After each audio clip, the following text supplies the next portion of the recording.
Hello, we are Team VCU, the SASsy SeQueL. Here are our teammates. In the midst of a crisis, many people need help. Resources have to be deployed quickly in order to save lives. Unfortunately, Virginia has limited resources, so we have to prioritize where those resources go.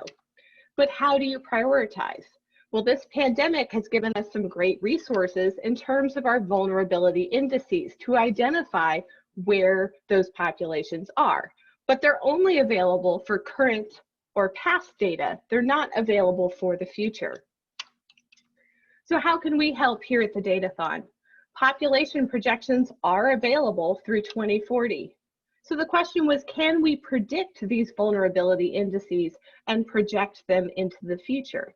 And then, can we use these vulnerability projections to help state leaders develop crisis relief plans, including resource deployment?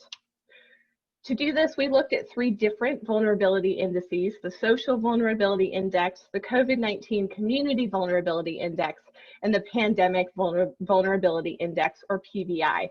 We'll focus on the PVI for this presentation. The PVI is made up of infection rate, population concentration, intervention measures, as well as health and environment measures. For our method, we use 4 predictors: population, percent minority, percent female, and percent over the age of 65 in order to predict our vulnerability indices. And from those equations that we developed, we applied those to our projections in the future to map out what our vulnerability indices would look like for the next 20 years. We then took those indices we developed and we built Tableau dashboards. So here you'll see the overall score for the PVI. You can also switch between the other indices that I mentioned to you, but we have it broken out by year. So if we hit play, you can actually see how it's going to change year over year. Red is bad in terms of more vulnerable populations. Green is good in terms of less vulnerable populations. If we stop it here at 2033, if an issue were to arise, we could see, oh, we could quickly get resources deployed along the I-95 corridor.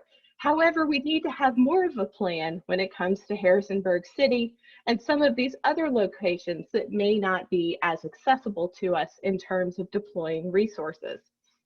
But an overall score isn't enough.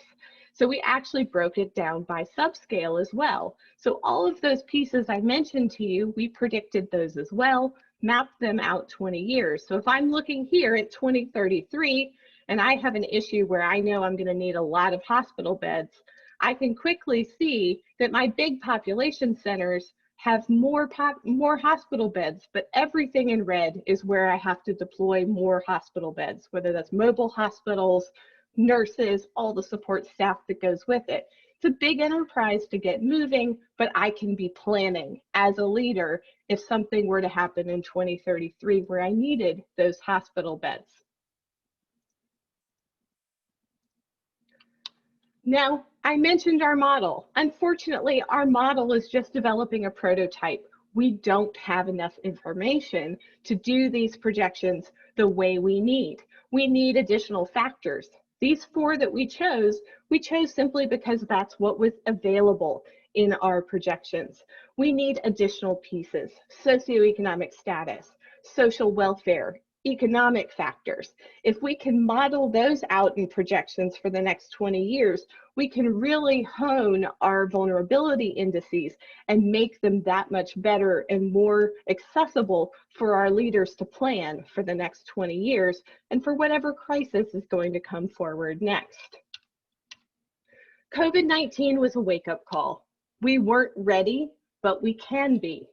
With the right combination of predictive analytics and projections, we can prepare rather than react. Let's take what we've learned and give our Virginia leaders the tools to save lives. Will you join us?